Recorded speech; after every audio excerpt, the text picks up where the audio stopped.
We've gone over who's the most good and evil characters in the Jurassic Park and Jurassic World universe, but watching a series filled with carnage and death, we had to ask ourselves who met the most gruesome end. After all, being devoured by dinosaurs is a really grisly way to go. I'm Caleb with Wicked Binge, and this is Jurassic Park and Jurassic World deaths, gruesome to most gruesome. As usual, we'll be starting with the least gruesome and working our way up to the most gruesome. Our first category is simple: deaths not caused by dinosaurs. At the very least, these people weren't taken out by prehistoric monsters. The least gruesome death actually goes to the man behind the park himself, John Hammond. We see a gradual decline from the first movie to his appearance in the second film.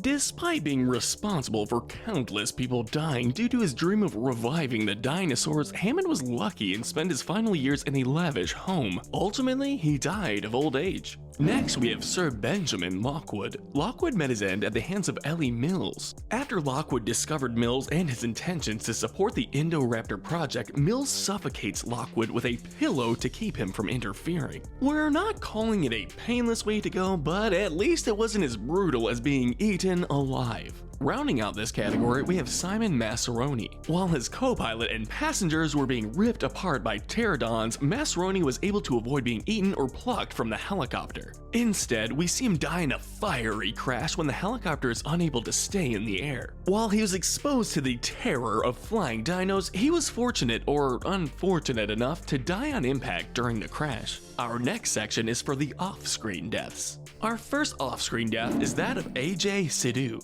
One of the most famous scenes in Jurassic Park: The Lost World is when the men are picked off one by one in the long grass. AJ had been the one to warn against the men fleeing into the tall grass, well aware it was where a lot of the predators hid. When he saw them ignoring him, AJ ran after them to try and keep the men safe. While we don't see AJ himself getting mauled by the velociraptors, it is confirmed that he perished along with many of the others. Up next, we have the death of John Raymond Ray Arnold, played by the legendary Samuel L. Jackson.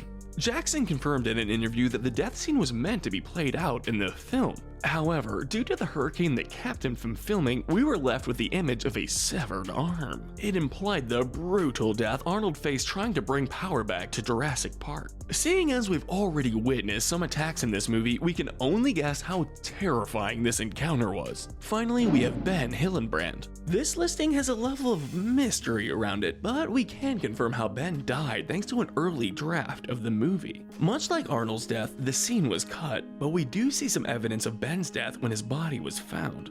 It was confirmed that the legs of the body were missing because Ben was attacked by raptors shortly after he and Eric crashed onto the island. The cutscene would have shown the raptors jumping and ripping at Ben as Eric fled the scene. Even though we don't see it played out as initially scripted, we're still placing him as one of the more gruesome off-screen deaths due to the evidence left behind.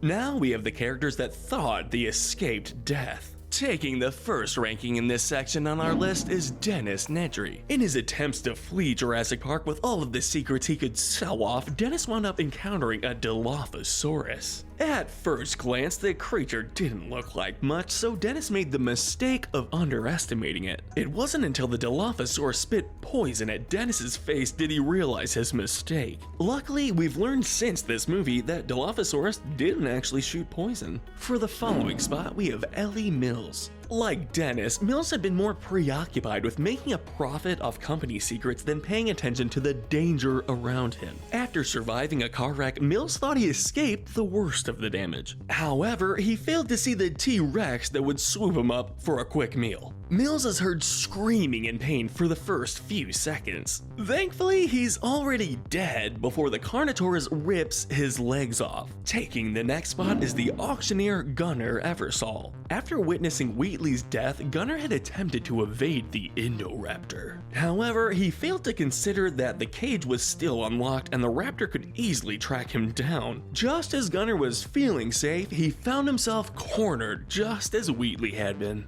One of the mercenaries hired in Jurassic Park 3, we have MB Nash. Nash had a couple of close calls that he was lucky to get out of. He was able to get the plane back in the air after they saw the Spinosaurus, only for it to immediately crash. When the Spinosaurus began tearing into the front of the aircraft, Nash was able to escape his seat, only to be grabbed by the leg before he could get to safety. And when the dino dropped him, Nash had almost been able to crawl away. But that's the key word, almost. Not only did Nash have his last moments filled with terror as he screamed for help, but the last thing he would have felt was his own head being crushed. Following is one of the first deaths of the series with Donald Gennaro. In what became one of the most iconic scenes in the franchise, Donald was found by the T-Rex while sitting on the toilet. To Donald's credit, it wasn't his fault that Ian was running that way to lure the T-Rex from the kids, or that the restrooms were made out of flimsy material. Donald felt every thrust from the T-Rex as his upper body was trapped in its jaws. Next on our list is Dr. Robert Burke. As everyone fled their camp to escape the T-Rex, Burke hid in a small opening behind a waterfall with several others. They were barely given enough space to escape the Rex's reach. So when Burke became distracted by a snake slithering into his shirt, he was nabbed by the Rex and dragged to his doom.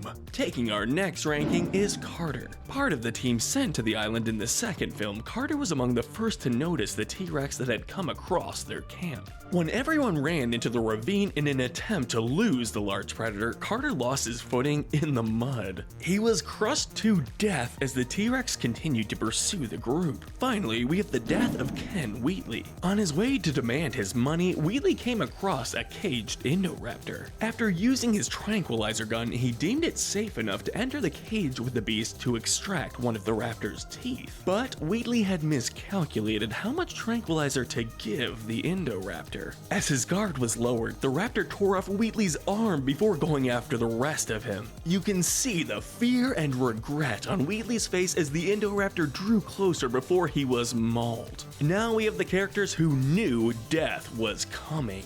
First in this section, we have Robert Muldoon. Muldoon showed a lot more concern about the raptors than the T-Rex, and we absolutely get why that is. Clever girl. Something is terrifying about a predator that's so fast. Muldoon should have thought to have someone cover him as he hunted the raptors though. Hearing the rumble of a raptor right next to him before it leaped into action had to be downright horrifying. Next on our list is the main pain in the neck in the first Jurassic World film, Vic Hoskins. After all of his demands to make the raptors part of the military and go against Owen's advice, it was a fitting end to see Hoskins mauled to death by Delta. Her loyalty cannot be bought.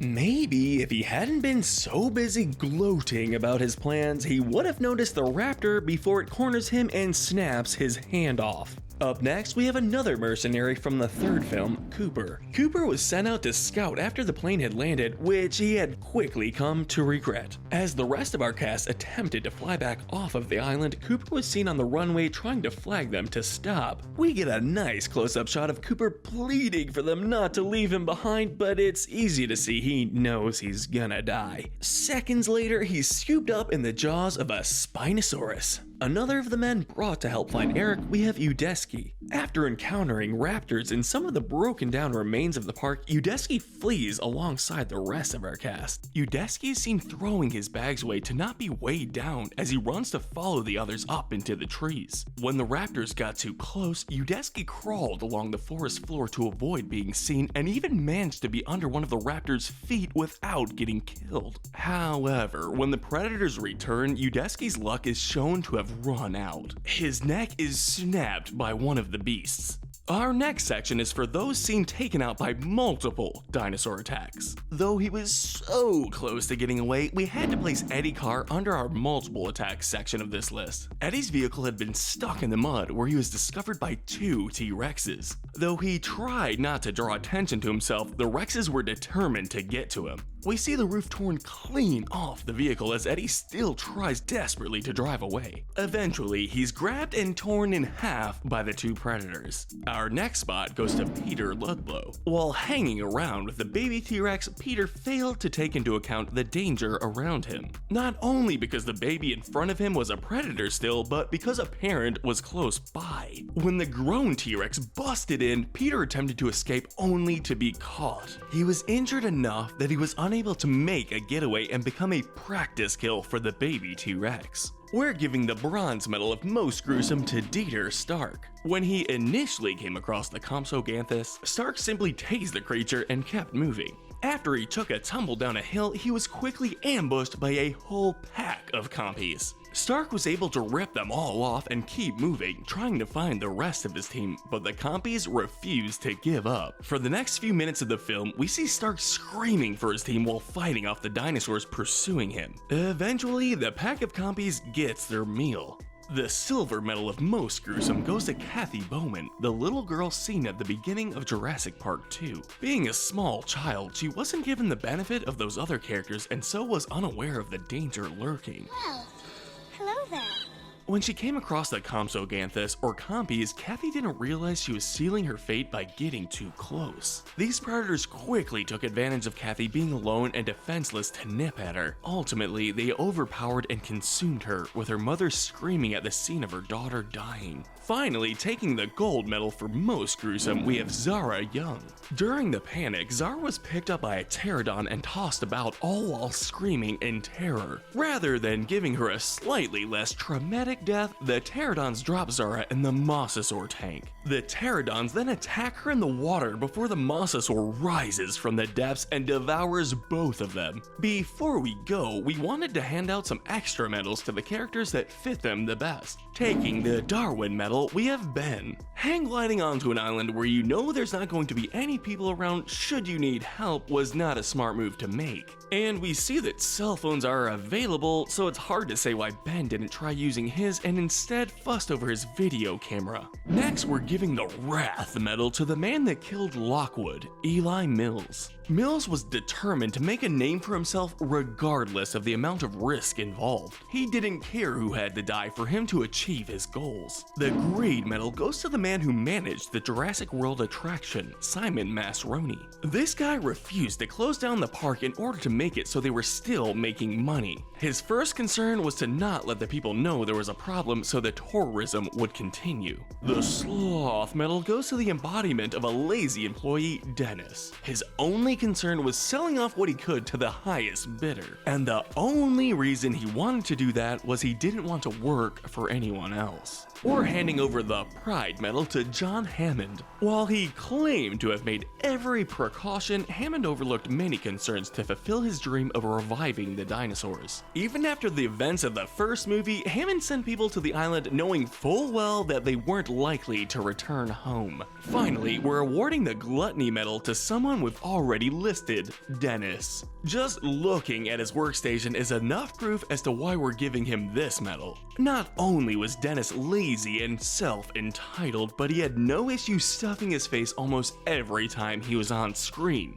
except for when he was the meal. But let us know in the comments section if you agree with our ranking, and tell us what we should cover next. Remember to hit that notification bell and binge our most gruesome playlist, where we break down the most gruesome moments in your favorite cartoons, shows, and movies. But most importantly, stay wicked.